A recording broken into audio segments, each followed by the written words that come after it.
Okay, ladies and gentlemen, welcome to this seminar. My name is Sinclair Dinin, and I'm from the State Society and Governance in Melanesia program of the College of Asia and the Pacific. And this is a jointly labelled seminar between SSGM and the ANU College of Law. We hope it will be the first of several, and we also see it as an important step in relation to the broader initiative around development governance, the governance and development initiative that has been taken within the school. I'm delighted today to introduce to you Dr. Livingston Armytage, who may be known to some of you. Livingston is an unusual creature in the sense that he is both a scholar and a highly experienced development practitioner who has over the years undertaken extensive law and development work in many parts of the world, including many extraordinarily challenging environments, including Haiti, Pakistan, Papua New Guinea, Afghanistan, most recently Azerbaijan. Livingston has his own centre in Sydney, which focuses on judicial training, the Centre for Judicial Studies. He is also an adjunct professor of law at the University of Sydney, where some of you may be aware they have also recently moved in the direction of extending their law and development coverage. And today's event is also partly about launching Livingston's latest book, and that book is called Reforming Justice, A Journey to Fairness in Asia. We have one copy which we will circulate. Please give it back at the end of the events, and it's just been published I think in May of this year by Cambridge University Press. Livingston has also just returned from Cambridge, where for the last 3 months or so he was a visiting fellow at the Lotte Centre of International Law at the University of Cambridge. He's going to talk about some of the themes in the book, and I think at the risk of a simplification, the essence of his argument is the need to position international law and development work much more centrally in evolving notions of equitable development. So without further ado, let me hand you over to Dr. Livingston Armytage. Thank you very much, Sinclair. It's always very nice to come back to ANU and Canberra in winter with your lovely, clean, fresh, bracing air. Thank you very much for sharing your lunch with me. As Sinclair has indicated, I'd like to talk to you specifically about the challenges of promoting justice and what the Americans like to call the rule of law in the context of international development. Before I do that, I'd like to introduce you to the young lady on the screen. Her name is Sri Lak, and when I photographed her, she was living and working on the rubbish dump of Stung Men Chai in Phnom Penh. She plays a very central part in my little journey to finding answers to the questions how to reform justice more effectively, and I'd like to come back to her towards the end. But in this session, what I'd like to do is to address the question that I grappled with for many years as a law and justice reform practitioner and then as a doctoral candidate, how to make the process of reforming justice systems more effective. And that scholarship, that study is in the book, which is published by Cambridge and is doing the rounds. So I'd like to frame the challenge that I confronted as a practitioner and as a researcher. And the challenge involves broadly the following ideas. Firstly, in any conception of a good society, justice is central to, it's foundational to any definition of what a good, stable, sustainable society is, and also to any definition of human well-being. The next part of the argument is that courts are the agency of the state charged with the responsibility of administering justice on behalf of the state in those societies. And this is where we start to confront the challenge. All too often the courts don't do this terribly well. I can say that as an Australian litigation lawyer. The challenge is typically in our Australian justice system is that the courts are too slow and they're too expensive.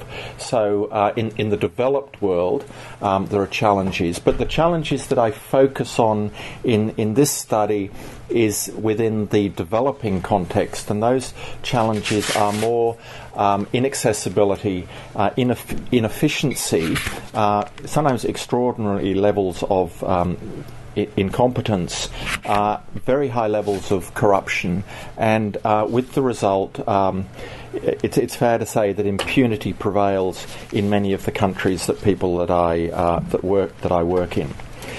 So that's the challenge that this enterprise addresses, but when we try to address it, there is another layer of problem, and that is that it's extraordinarily difficult. And it's extraordinarily difficult because at the heart of the exercise, what we're doing is we're seeking to influence the distribution of opportunity within the state, and that is resisted by those that hold power, because the status quo is it suits their interest, and the situation is not an accidental situation.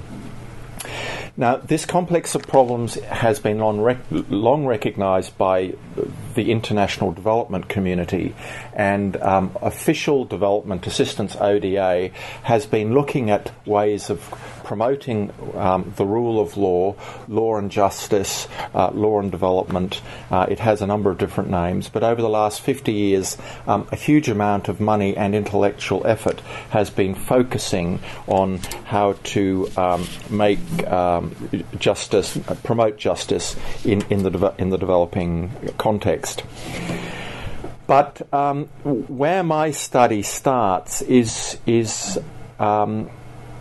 to address what is in the literature a mounting chorus of disappointment, and the scores of, well, there's literally at least a handful of writers that are writing increasingly openly about the disappointment of development when it seeks to promote the rule of law, and this is something that even development agencies are now starting to talk about publicly.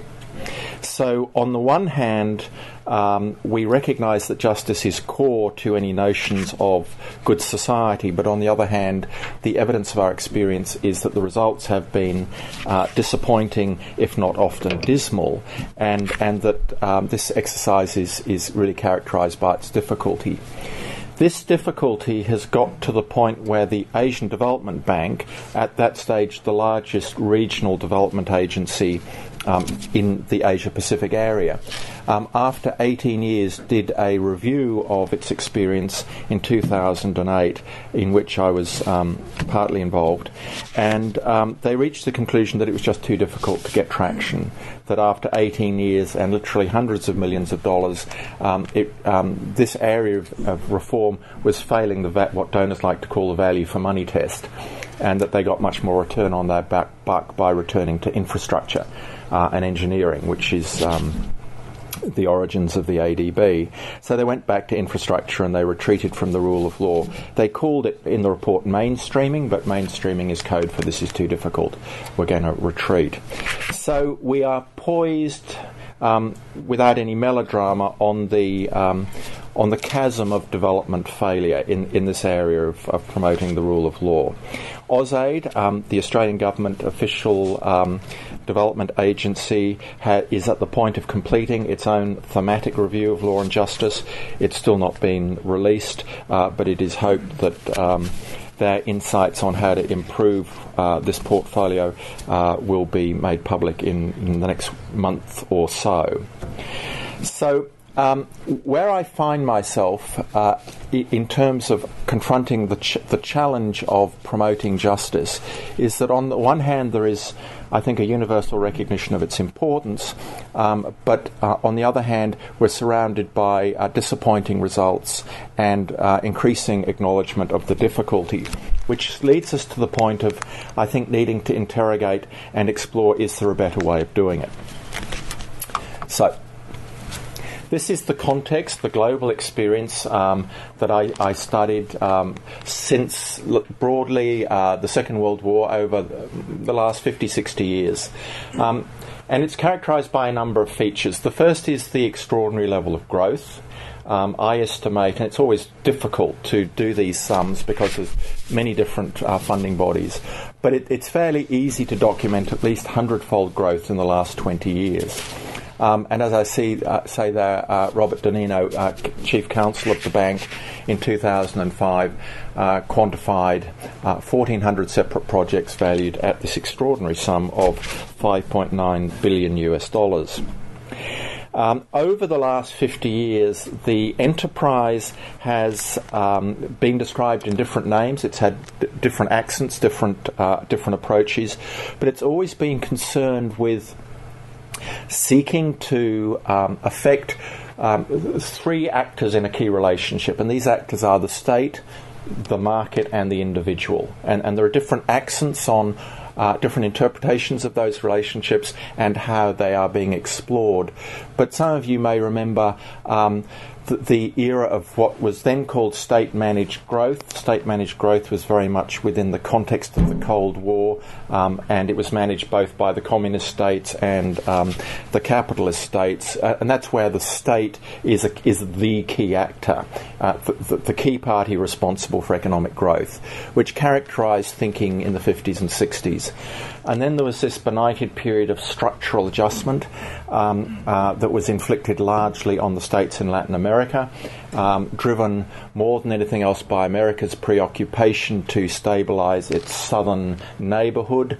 A lot of political problems, a lot of economic problems, and the IMF, in addition to the World Bank, played very active roles in this notion of structural adjustment, which then moved over to the post-Soviet CIS countries in the 80s and 90s, with the disastrous results. You may recall that the poverty rate in Russia at the beginning of the 90s was 5%, and by the end of the 90s it was 50%. So much for the benefaction of structural adjustment, which led in turn to the Washington Consensus. The Washington Consensus had a very strong emphasis on what the literature describes as neoliberal notions of free markets. Free markets is all about let the market do whatever it needs to do in order to promote economic growth, and that you have a small regulatory state. So we move from the big state-managed growth up here at the beginning of the period to the very small state by the Washington Consensus.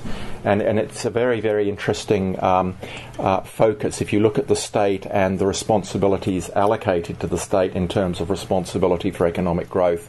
Through this 50-year period, it varies, and Dave Trubeck in his latest book, it says that the key thing to look at is the role that is ascribed to the state in terms of its responsibility for development, and in particular economic development. And in Trubeck's view, we're now in what he calls the third moment, and the third moment is the present one, where we are seeing ideas of the enabling state and the capable state. So the state is no longer responsible for economic growth, but it's responsible for enabling private enterprise to do, to be the engine of economic development. In any event, despite the various philosophies and vogues that have described what has driven the thinking in development generally, and justice reform and the rule of law more particularly, when we drill into the theories, we find four very interesting but quite distinct rationale or philosophies. The first and the prevalent one is the economistic one, and that is all about growing the economy, market-based growth, And it is basically predicated on the notion that if you enable the economy to grow, then everyone is going to benefit. And this is a policy which is still very much favoured by the World Bank and the other multilateral development agencies. The second theory is a political theory. It's concerned with good governance. It's concerned with the quality of the relationship between the citizen and the collective, the state. It has a preoccupation with things like transparency and accountability. And notions of good governance. And agencies like USAID, the American Foreign Aid Agency, is locked at the hip whenever it talks about rule of law. It's always talking about political conceptions of the rule of law, democratic ideas as well as judicial ideas, which are completely distinct from the World Bank's economic approach. The social justification or theory is much more the one that we tend to see in our neighbourhood with AusAid. It's focusing on a social explanation for why we do this stuff that is justified in terms of security and safety. The security is the security of the state. So we have ideas of state fragility and state failure that have come to the fore, particularly after 9/11, and we've seen these ideas emerge in our neighbourhood, East Timor, the Solomons, driven very heavily by this philosophy, state failure and the need to avoid state failure, but also Afghanistan and Iraq. And I mean, it's an application in my argument of this theory. But it's also focusing on the safety of the individual. So, for example, AusAid's major investments in Papua New Guinea are driven more than anything else by concerns about criminal justice and the safety of the individual, so that little girls don't get raped on their way to school in the bus in Port Moresby, as they still do. And I think it's fair to say that AusAid's very substantial investment in PNG is driven more than anything by this social theory. And then the final one is a humanistic theory. It tends to be exemplified by the approaches of UN agencies with their referencing to the international human rights instruments, and in the literature we hear a lot of discussion about human rights-based approach to promoting the rule of law, and it also sometimes comes dressed in a new livery of empowerment. And I understand Steve Golub recently was here 2 or 3 weeks ago giving a session, and he's very much an advocate of this humanistic policy. So it's had different flavours over the 50 years, and it's got different theories and justifications driving why we are interested in promoting justice and why we are interested in this idea of the rule of law. But it's important to look under the bonnet a bit, because while we're using these common words like justice and rule of law, in fact the development objectives and what donors like to call the development logic is often profoundly different. And people like Kleinfeld have written some very interesting work on the rule of law and what she describes as a blind man's elephant. That, you know, we all think we're talking about the same elephant, but one of us is talking about the tail, and another one's talking about the trunk, and the third one's talking about, you know, one of the feet or something. We're actually talking about a lot of different things, and it's worth highlighting that. So this is where we now are, 50 years down the track, billions of dollars being spent and continuing to be spent. And I should say that AusAid is now the major proponent of law and justice in the region. Asia Pacific, a third of the world's population, AusAid is the dominant, the largest torchbearer of law and development, rule of law, legal and judicial reform. So this is a very important conversation for the Australian government, and it's an important conversation for any of us interested in this area in Australia.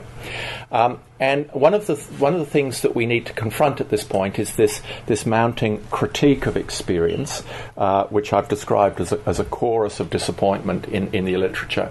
Now, this chorus of disappointment is not so much talking about managerialist problems of projects that are just poorly executed. implemented because those have operational solutions, but to much more profound problems in what we're doing and how we're doing it. They are focusing on quite profound confusions over our theories for what we're doing, what we're doing, and what we're trying to do. And I've identified at least 4 competing theories on the earlier slide: the economic and the political. And it's often tempting for development agencies like AusAid to say, get a pizza with the lot, and they'll say, well, we'll just sprinkle all of these public goods on our reform prescription. We'll have a development pizza with the lot.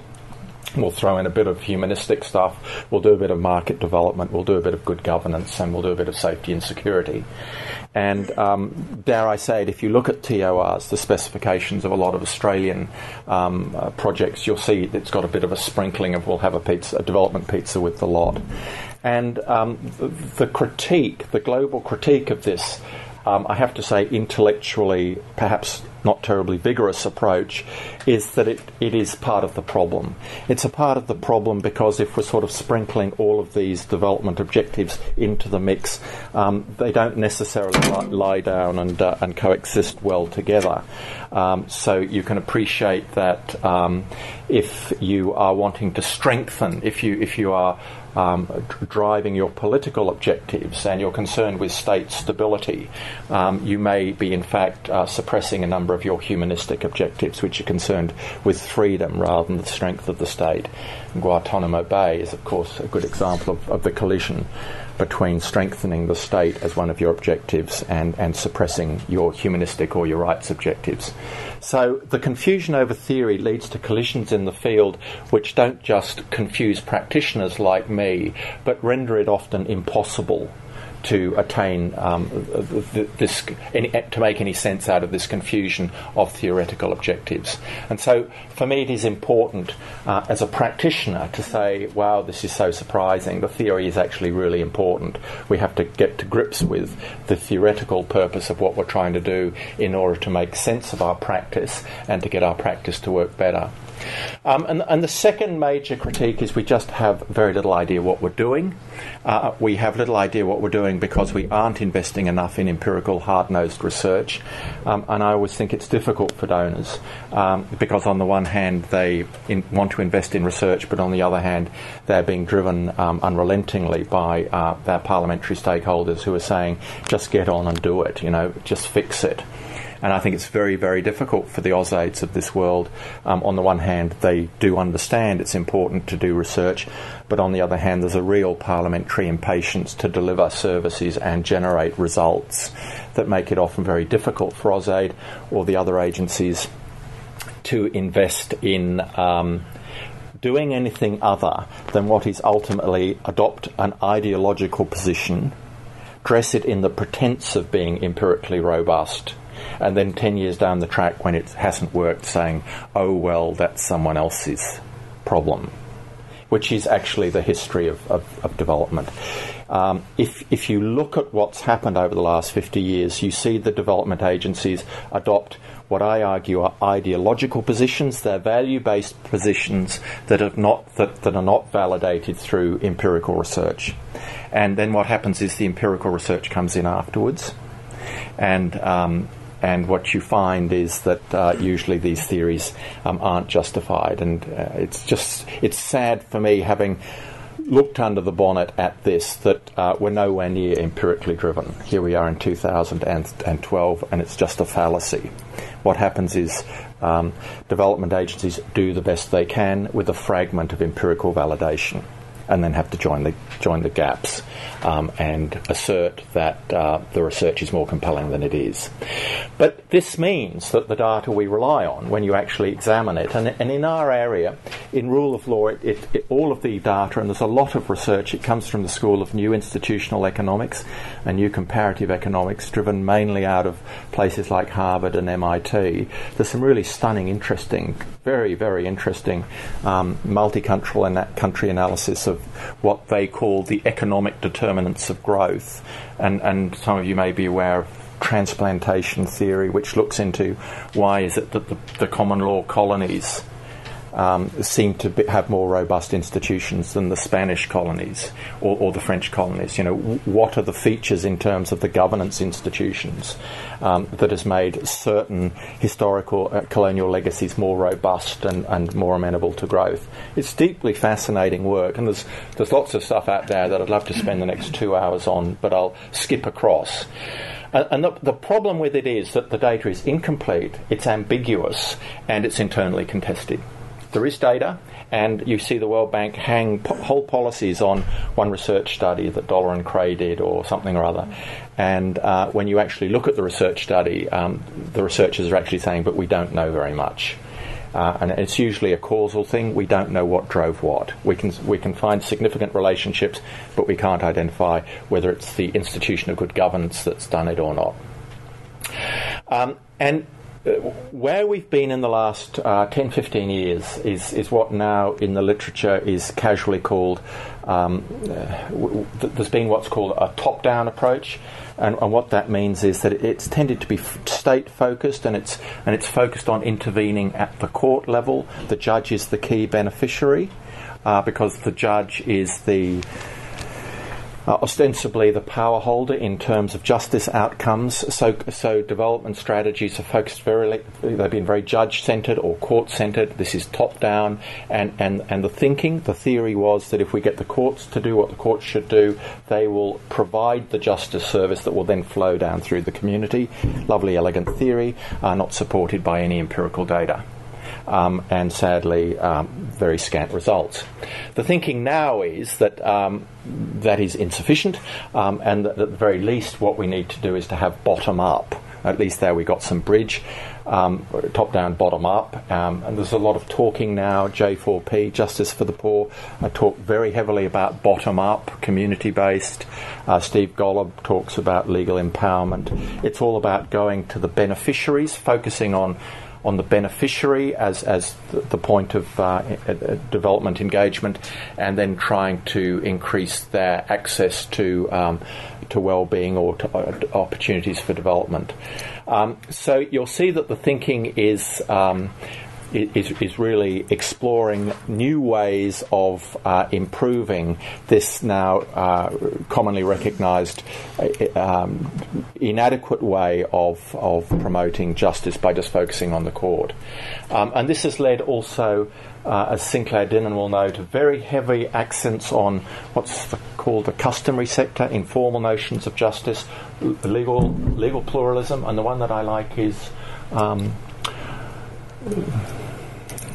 non-formal legal normativity, whatever on earth that means.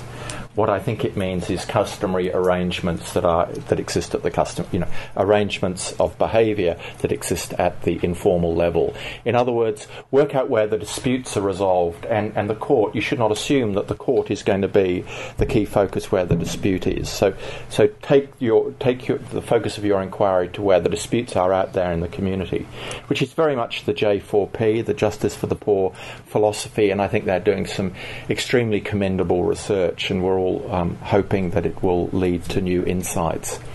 Final problem in this critique is it's very, very difficult to demonstrate success. Not only is there not much evidence of success, but there's also no consensus on how we actually measure success. And as a result, and here are some of the singers in the chorus, Trubeck, Carruthers, Messick, Lynn Hammergren, and Eric Jensen, all written imposing books on basically the failure of law and justice reform to this point. So, for me, this leads to two key analytic questions to try and drill into how can we do this important thing better. The first is we need to be much more rigorous about answering the question, what are we trying to do in terms of what is the purpose? This is very much the theoretical question. What is justice? Why is it important? And how is it promoted? Disarmingly simple-sounding questions that, however, have never been clearly and compellingly answered in practice, despite the billions of dollars of investment that assume that those questions have been answered clearly. And I argue they have not. And linked to that is the second question: how do we assess value? More to the, how do we know what success looks like? Where not only where are we going, but how do we know when we've got there? And this question is one that I find development agencies just can't answer. They can't say what they mean in answer to the question, what does a more just society look like? Deceptively simple question, but actually very difficult to answer. If you have spent $100 million and it's been very effectively executed, what are the differences that the citizen is going to see at a street level that is going to affect civic well-being and the the way that society operates? Because if you can't describe that, you can be sure that you're not going to get there. And development agencies tend to fudge that, and they adopt what can be described as formalistic or thin descriptions of justice that tend to fudge the qualitative dimensions about what justice are. And they talk about notions of efficiency, they talk about procedural notions, and you get this preoccupation, well, we'll put in lots of computers and we'll make the justice system more efficient. It will deliver this unquantified public good, but it will do it more efficiently. And by not crunching, not adequately defining the qualitative, substantive dimensions of the justice product that it's aiming at, has, I argue, made it impossible, one, to be able to target these massive development investments effectively, and two, to be able to demonstrate that they've reached them. So, for me, these are the two key questions. And if we look into the first question, the theoretical question of purpose, and we analyse the thinking that's driven the experience, the practice, I argue that, in fact, there is an unresolved conflict. It's not even a contest, it's a conflict over the theory of what we're trying to do. Now, the dominant theory, and the one that's driven all of the money to this point, is what can be called an institutionalist instrumental theory. It is institutionalist because it's driven by Douglas North thinking in the rules of the game, and institutionalism is all about what are the constraints that limit and control human interaction. So an institution is not an organisation; it's a pattern of it's a pattern of social behaviour. He won a Nobel Prize for this theory. It's in the book Institutions, which I think is 1990. It's in the 90s, published in the 90s. Quite a thin book, but it's an elegant theory, and it's all about focusing on the concern to pay attention to the constraints that limit human behaviour. And these constraints are important. They can exist at the formal or informal level. They can exist in laws or constitutions, or they can exist in social mores and customs. But they are the things that engender order in social interaction. Order in social interaction is important, according to Max Weber, the Austrian sociologist, who, as a sociologist, looked at this weird phenomenon of law and asked the question, why is law important to a society? And it is important to a society because it creates predictability. And predictability is important because in order to avoid collisions in any kind of community, we need to know what the consequences of our behaviour are, and we need to be able to anticipate how other people will behave. Now, this is important for us lawyers, but it's also important for institutionalists, like Douglas North, who's been extraordinarily pervasive in driving the development policy, because they then bring all of this together and they say, well, this is why the courts are important. The courts are important to promote economic growth because they protect the institutions of contract and title. And those are the key institutions of investment in an economistic theory of human development. And so it all comes together by pulling together, I'm obviously simplifying the literature, but there's, in my view, the key thinking of Max Weber and Douglas North, which has driven this prevalent approach to development being concerned with economic growth, and has then put huge importance on justice, but in particular the courts, as the administrators of law as the one of the key pathways to promoting investment-based growth. Elegant theory. I bet you hadn't thought about it much until I've sort of highlighted it. Problem is, it just hasn't worked terribly well. In the book, I describe it as insufficient, and that insufficiency is the lack of results that we've seen after all of this money over the last 20 or 30 years going into this and related endeavour. Now, as a result of this insufficiency, as a result of this lack of compelling compelling approach, there's been the space for further intellectual inquiry, which I cohere into this competing theory, which I describe not as the instrumentalist but as the constitutive theory. And I should say I call this the instrumentalist approach because we do law and justice reform not as an end goal of development in itself, but in order to reach another end goal. So we reform the courts not because that's a good thing in itself, but because it promotes an economic goal. So it's instrumental to promoting an economic outcome, or it's instrumental to promoting a political outcome, good governance, or it's instrumental to promoting a social outcome, which is state stability and safety. See? So we focus on the court not as an end goal, but as an instrumental agency for going to another development goal. That's why the first theory is instrumental. The second competing theory is constitutive. It says, well, bugger that, it hasn't worked. We need to think about this again. And of course, when people like Amartya Sen write, they never use inelegant words like bugger that. But in fact, this is what they're saying. They're saying we need to think through again our fundamental theory. And the emerging new theory is that we focus on the rule of law, but in my view, in particular, the promotion of justice, as an end goal of development in its own right. It is a public good of development that is constitutive. It is where we want to go. We promote justice in its own right, not to do something else.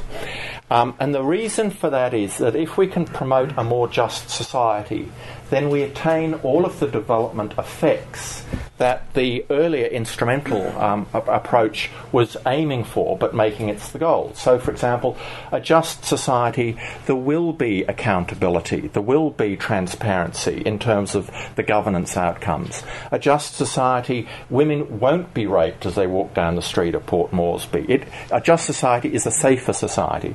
A juster society has more equal access to economic opportunity.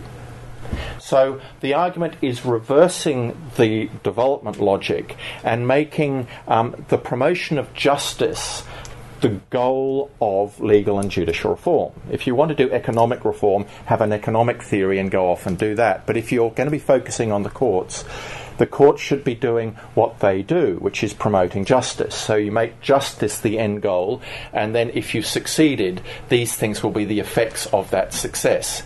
Now, this thinking is driven very much, in my analysis, by John Rawls, in particular his difference principle. He defines justice as fairness, and fairness is not just equality. There's obviously a heavy accent on equality, but all of us would know that we've grappled with things like minority rights or gender equality or whatever it is. If you are looking at a situation of grievance which is defined by inequality, if you apply an approach that is predicated on promoting equality, all you do is embed the existing inequality. So the difference principle of Rawls is important because it emphasises equity, and equity is all about rectifying something that is awry in the original dispensation. Once you've restored the equity or the fairness, you can then apply equality. But it's important to differentiate, and I'm sure for lawyers it's not esoteric to make this important distinction between equity and equality. Dworkin is important because, for more than any other contemporary philosopher, he emphasises this notion, and I don't think it's a particularly Western liberal notion, but the notion of rights. The notion of rights are fundamental to any notion of justice. And Amartya Sen more than anyone else, his thinking in development as freedom has transformed, I argue, the approach to development, which focuses, I think, in this emerging new theory much more on a human-centred enterprise that is looking at promoting the civic well-being of the individual and that individual's right to freedom, opportunity, and to attain his or her potential. So human freedom becomes the opposite of poverty. All development is aiming ostensibly at alleviating poverty, but until particularly the thinking of Amartya Sen, poverty had very much a financial conception to it. It was all about money, $1 a day and all this stuff, all about pumping money in, and that's why you get this economic growth preoccupation. Sen, who interestingly got his Nobel Prize also for economics, said economics is not an end goal in itself. You know, we promote economic well-being in order to do something else.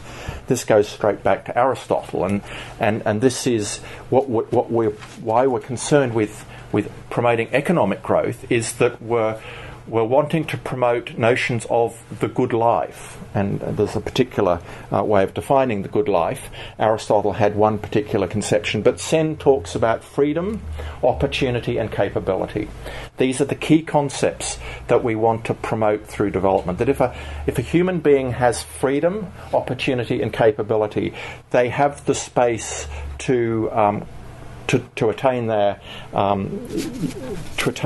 potential and to no longer be in a state of poverty. This is the slide that my wife said I should hurry across, so I will hurry across, but just say this, that we need to be able to evaluate the performance of development, and this is an area that is fraught with difficulties. It's fraught with difficulties, first of all, because there's this lack of results that's more than anything now becoming apparent. That there are, however, a number of difficulties at the technical and philosophic level. There is no orthodoxy about how to evaluate. For those of us that are involved in evaluation, there's a huge contest going on between what's called the audit model of evaluation, which is concerned with accountability more than anything else. Has the money been spent right? Very important, legitimate concerns, but it's all about the fiscal integrity of the process. That has no focus on results or impact.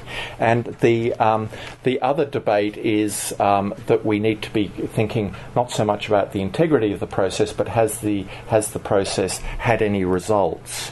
And since the Paris Declaration of 2005, you'll see the development literature on evaluation focusing all the time on impact and results as being the big key words, and monitoring and evaluating whether there's been any impact and results. Our problem as practitioners is that these two models, the accountability model of evaluation and the learning model of evaluation, which is looking at results and impact, they don't coexist well together.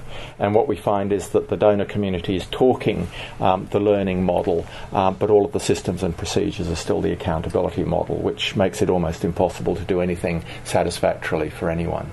And the other problem is that there is what one writer describes as a paradigm war. So in essence, this is a conflict between a positivist notion of independent, neutral evaluation, where you bring in someone who by definition knows absolutely nothing about anything, but as a result is neutral, to then make judgments about development effectiveness, which is always fascinating. And the rationale for that is that person doesn't have a stake in what's being studied, and therefore, they're looking at it with neutrality and credibility.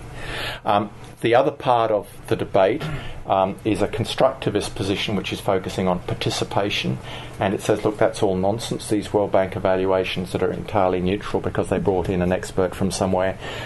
You don't need an expert from somewhere. What you need is you need to ask the beneficiaries what's working, what isn't working. So it's a completely different model of evaluation.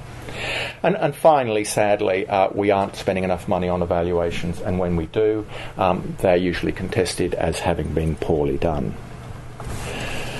So the book, just moving quickly, does 3 case studies on the Asian Development Bank experience, which I've already highlighted is a case study on what can be described, perhaps a little harshly, as a case study of development failure. Too difficult, we're going to move out and do something else. To AusAid's position in PNG, spent about $300 million in the law and justice sector in Papua New Guinea. That's studied in the book, and I think is a very good example of a development agency spending enough money on a substantial law and justice program to be able to actually develop the wherewithal where it is possible to track whether the reforms are making any difference to the performance of the justice system and to the quality of life for the beneficiaries in the community. So, and then the final case study is of disparate experiences across Asia, which I don't think I've got time to go in for, but I can deal with in questions afterwards. So this takes me to the conclusions. To answer the 2 questions that I posed, the question about purpose, when you boil all of this down, I argue 2 very positive, this book aims to provide practical, theory-based solutions to the dilemmas that I've identified in the study. The first is that we need to refine our purpose and our justification for promoting the rule of law and justice reform. Judicial reform should promote justice, and this is a human-centred constitutive approach which is concerned with promoting fairness and equity. And we measure the success of this endeavour by actually measuring improvements in civic well-being that are visible and measurable in terms of access to and the use of legal rights that exist either in international law, domestic law, or customary norms. We need the legal framework because without that, evaluation is not normative. To have any kind of systematic evaluation, it does need to be value-based. The values are extant. They surround us. They surround us in domestic statute, in the international human rights norms, and also in the customary domain that I referred to J4P as having, focusing on exploring that. So let's go back to Sri Lanka. In essence, the argument is this: until we can identify and create, deliver solutions and improvements to the justice situation that is measurable in individual terms that affect little girls like Sri Lanka and approximately the 5 million other members of this planet who are relatively disadvantaged, then my argument is that we've got to continue to stay focused on improving what we do. Thank you.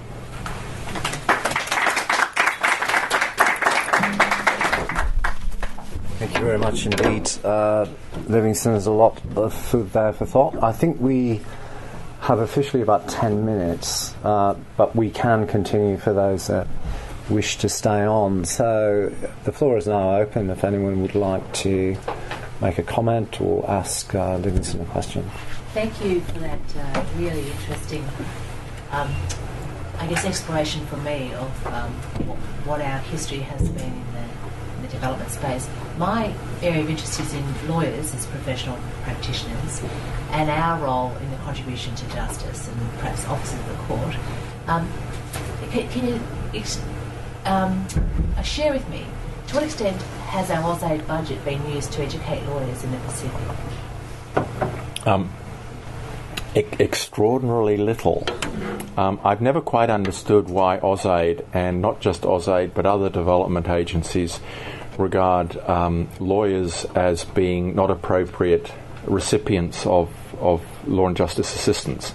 When I've asked them that over the years, they've they've said things like they're actors of the private sector, and that seems to presuppose some understanding that they're agents that don't need development assistance, that somehow or other they're beyond the control of, beyond the influence of development. It's never been an approach that I found compelling, because in practice what you find is that, the lumbering cart of justice trundles down the development road as slowly as its weakest part.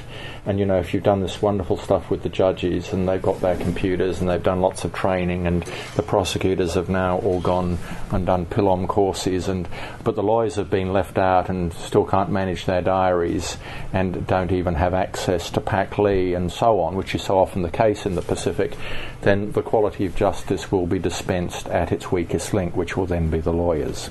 So it's never been an approach that I found compelling, but you do see it around the world, that the bar, as development agencies like to call it, the bar is usually left out.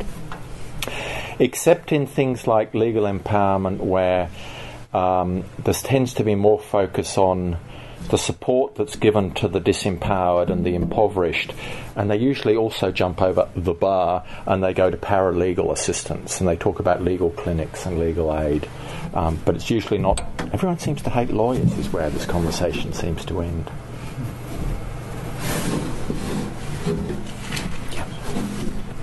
Again, thank you for a fantastic presentation. My area of research is anti-corruption, and I must say that to date, a lot of what I've found is very similar in terms of the theoretical foundations that underlie it: economic, political, governance, social, as opposed to the human impact of poverty, which is the ultimate impact of corruption. And again, a very technical focus in terms of solutions and a formalistic approach. And so I just wonder if clearly there are parallels, but there are also overlaps between issues of justice and issues of corruption.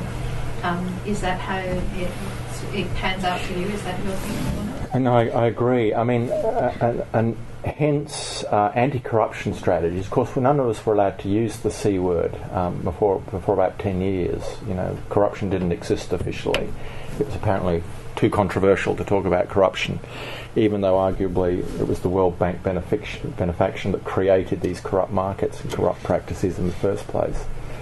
But in any anti-corruption strategy that you see around the place now, of course, the court is often a key recipient, a key target, because the court is often, not always, but often the guardian of integrity, in the public realm, that you need the courts to work to hold the other agencies of governance accountable. So, that's why legal and judicial reform projects that may have some kind of anti-corruption objective, and they quite often do, are focusing on the courts as the guardians of public integrity. The problem, of course, is that very often the courts themselves are corrupt. They're very often captive to the elite. And so those strategies may be simplistic, and you need to find some other way of doing it. You probably know Transparency International in 2006 did a global survey of judicial corruption, which came up with some fairly horrendous findings about the prevalence of corruption in the courts, and that is so horrendous because, broadly speaking, the courts are assumed not to be corrupt, and they are generally supported in order to be the agent that promotes integrity. But in fact, it's often not the case. You were going to ask? Yeah, so it's a query. If we reframe then our conception of justice in, say, the terms that Sen has recently, or the rules of Virginia and so on, model, moving away from something much narrower, maybe formalistic, it strikes me you wouldn't be as interested in the courts at all as is presently the case if you were pursuing justice reform, because within those alternative models, particularly Sen's, it strikes me, the institutions which facilitate justice don't go much further than the courts and even the state. into a whole range of state-based and non-state-based institutions.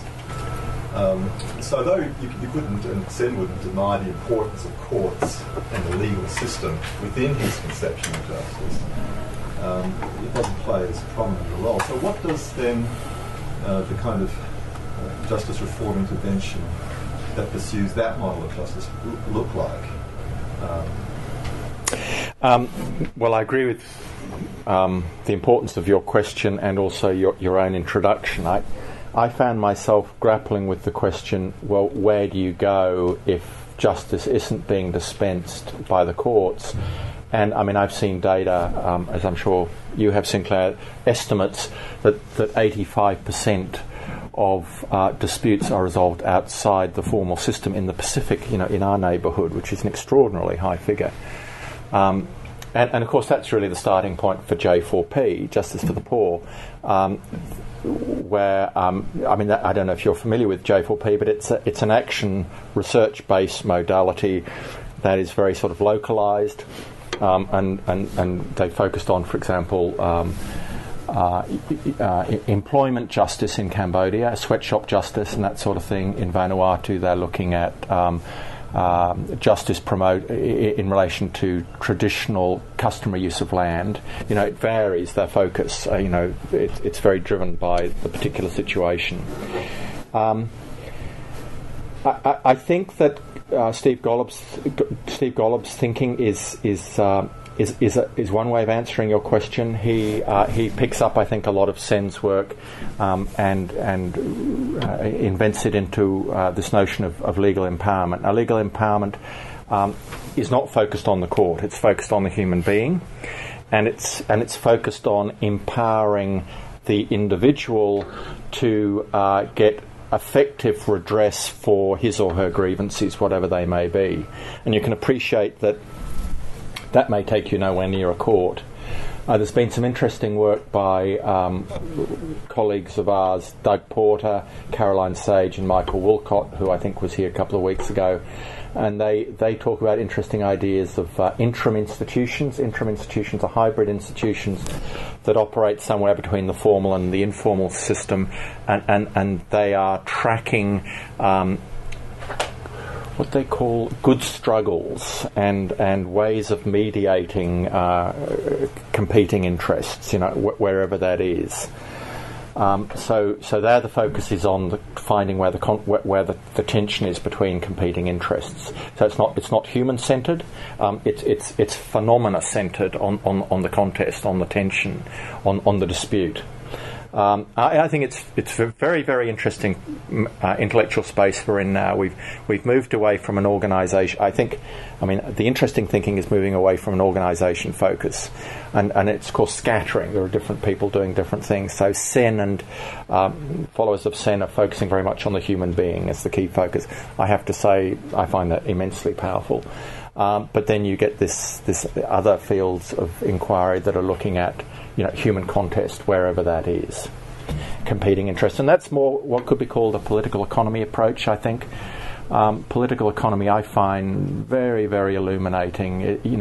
It's this hybrid interdisciplinary approach, which is looking at the relationship between political science and economic thinking and the concerns of order that we have in law and justice, and how those conflate into policy-based decisions that manage collective space, which I think is my definition of political economy. And of course, if you put on your political economy spectacles, it becomes immediately bizarre that you would want to focus your justice reform strategy on the judges, who are, the key beneficiaries of the status quo.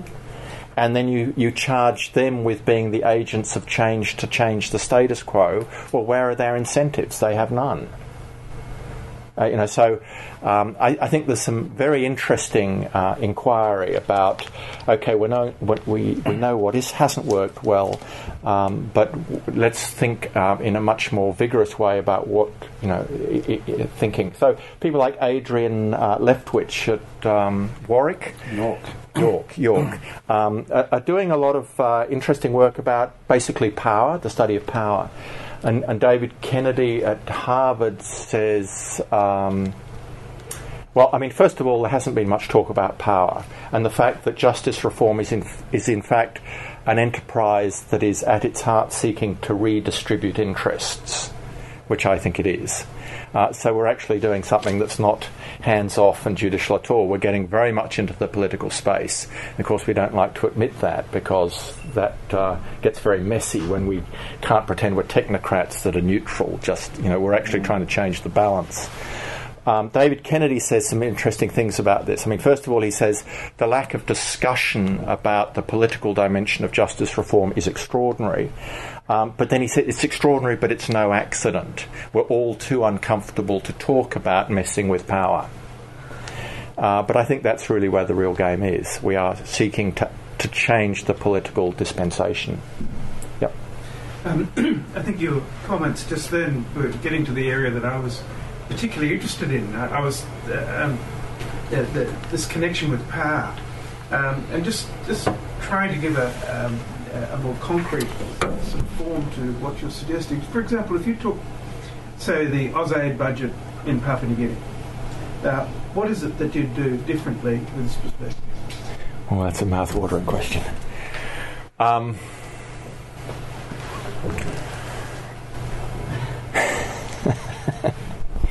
They don't normally allow ordinary practitioners near that question. That's too close to the crown jewels.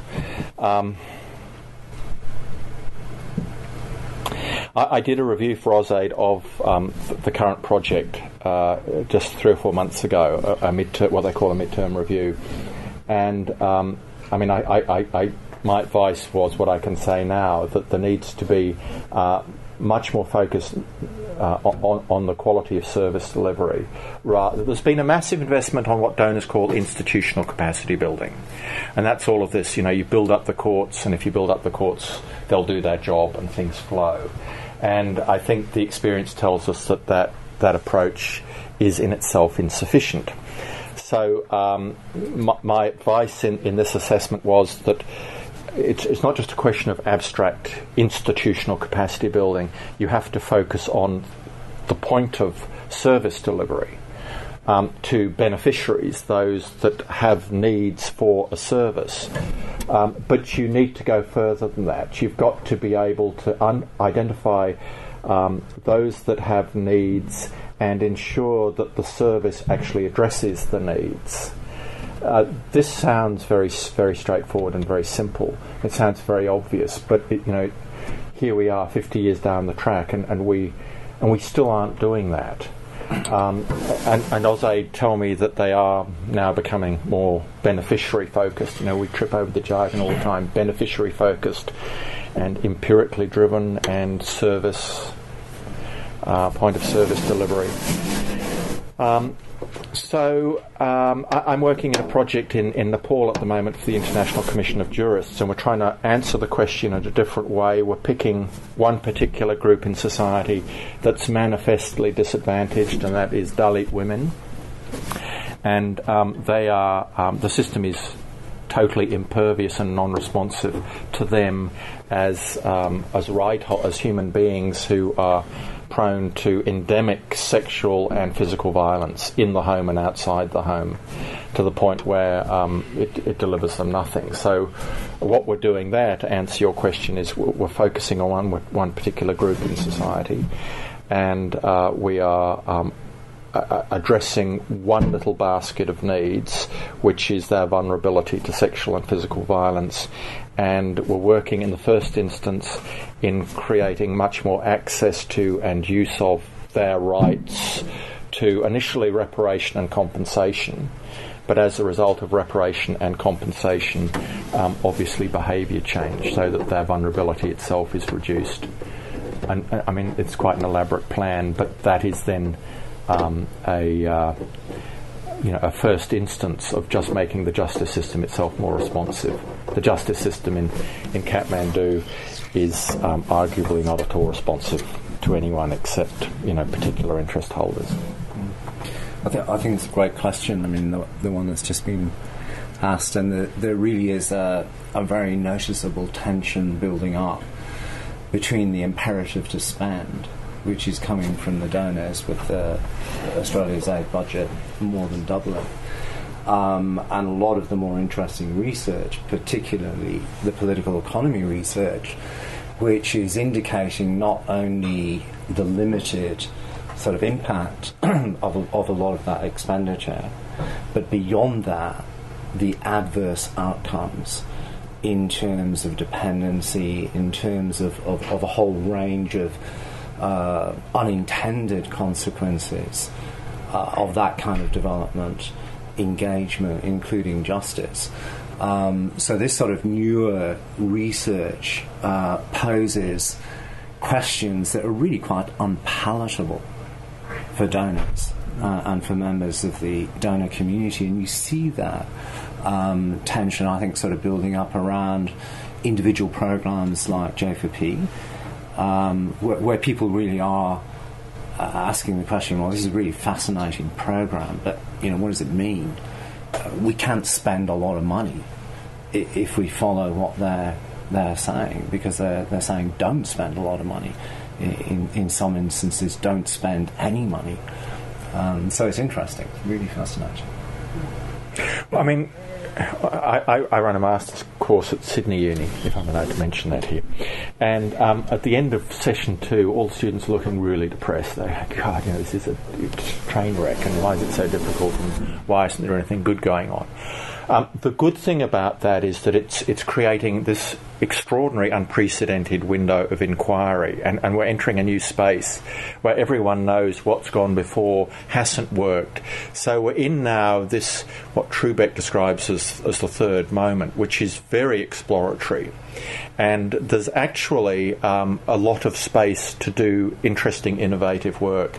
And it's not always like that. You know, there's a lot of boilerplate in everything, but also in development.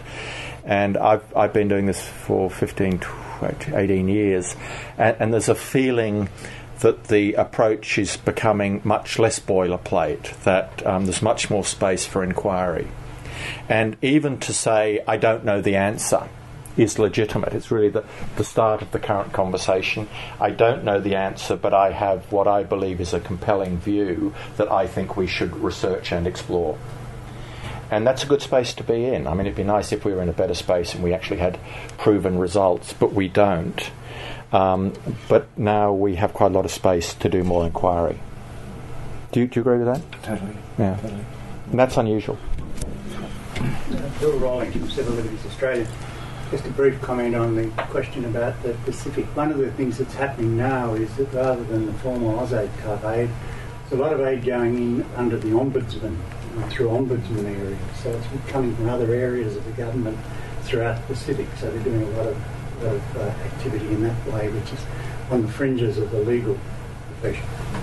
I brought this along for you. It's a publication released on Monday, and it's from the Joint Standing Committee on Foreign Affairs and Trade, and I'll read 2 recommendations to you, which are a little encouraging. The committee recommends that the Australian Government assist interested Asia-Pacific countries in the establishment and development of a national human rights institution within their respective countries. And the other one is that the committee recommends that DFAT convene a panel of experts to produce a report that outlines a clear set of principles, aims and benchmarks for each of Australia's human rights dialogues. The panel should conduct an overall review of the effectiveness of the dialogues every 3 years. And we would hope that that would be set, that there would be some measurable parameters set, and that would filter down to AusAid with the sort of guidance that you've been talking about. And you might make yourself available for that panel if asked. Thank you. I'd be happy to. Human rights is a very tricky notion in the Australian political space. For reasons that I sort of understand and that nonetheless remain opaque to me, I think it's fair to say the Australian government has a very qualified position politically to the promotion of human rights at the policy level. Not because they don't believe in it, but because, for instance, it will collide in a very embarrassing way, for example, in Manus Island and Nauru. If on the one hand the Australian government is saying we are proponents of human rights, blah, we're buying into that whole thing, because it then sets them up for some, I think, insoluble problems. And that it's not an antipathy, but that apprehension has meant that the Australian government, I think it's fair to say, has always stood back from adopting what can be described as a human rights-based position in development. I've spoken to senior AusAiders that say we do not support the human rights-based approach. I've always wondered what the hell that means. But what it means is that we're not buying into the paraphernalia of being tied to the core international treaties and their values and norms for political reasons. And I think we just have to understand that in the political level, those decisions are made by those who hopefully are qualified to make those decisions, whether we agree with them or not. I agree with you that it's very difficult, but here for the first time we've got a formal in to start pushing that sort of angle. And I think in parts of the Pacific, the Australian government won't go near it with a barge pole, but in other parts of the Pacific they can get away with doing something on human rights, which I think we would encourage as the start and do the difficult bits later. But, I mean, if I go back to that earlier slide about the explanations, wherever it is, there it is, humanistic down the bottom. Humanistic, it is basically what I describe as the UN position. It's all about the 10 core treaty covenants and the values and norms embodied in those. Australia has always stood back from that, and they said, well, that's up to the UN, we don't support it.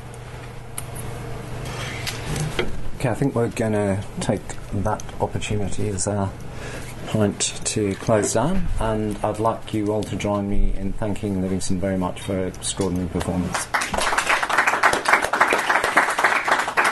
Thank you for listening.